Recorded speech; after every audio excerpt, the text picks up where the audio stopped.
মা আর শাশুড়ির মধ্যে পার্থক্য কোন জায়গায় জানেন?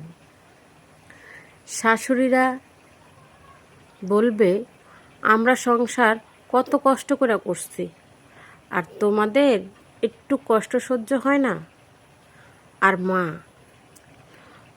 বলে আমি আমার সংসার জীবনে যত কষ্ট করছি, আমার সন্তান যেন সেই কষ্ট না করে, আমার সন্তান যেন একটু সুখে একটু ভালো থাকতে পারে। আবার কিছু কিছু শাশুড়ি আছে নিজের মেয়েকে যেরকম ভালোবাসে ঠিক ছেলের বউকেও সেই একই রকম ভালোবাসে। এই জন্যে অনেকটা সংসার জান্নাতে পরিণত হয়। আবার অনেক সংসারে আছে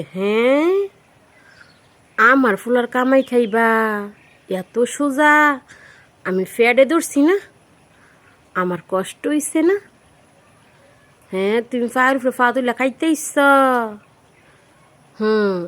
এই ছোটো লোকের শরীরে তালাক দিয়া আমি আর একটা শরীরে বিয়া করে আনবো। এরকমও কিছু শাশুড়ি আছে। আর যে সঠিক মা, সে বলবে আমার মেয়ের জামাইয়ের সাথে যেমন আমার মেয়ে সুখে থাকে, ঠিক আমার ছেলের সাথেই যেন আমার ছেলের বউ সুখে থাকে। আমার শেষ বয়সে যেন আমার ছেলের বউরা আমাকে যত্ন করে রাখে। মানুষে মানুষে কতটা পার্থক্য বুঝতে পারলেন তো?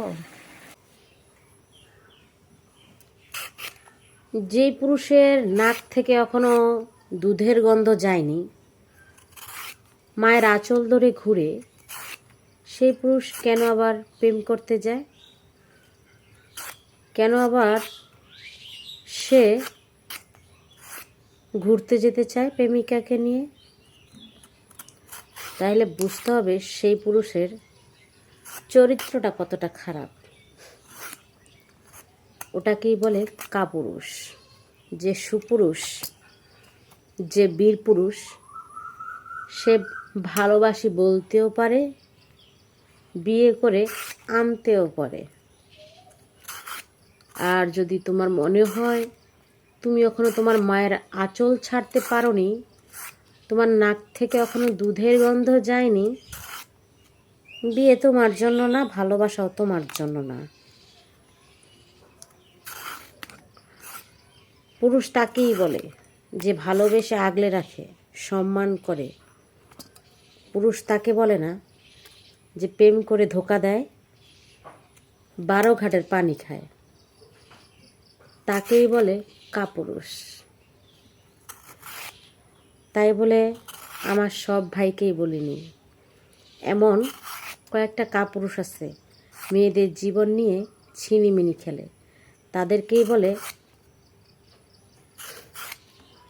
টোকাই পোলাপাইন।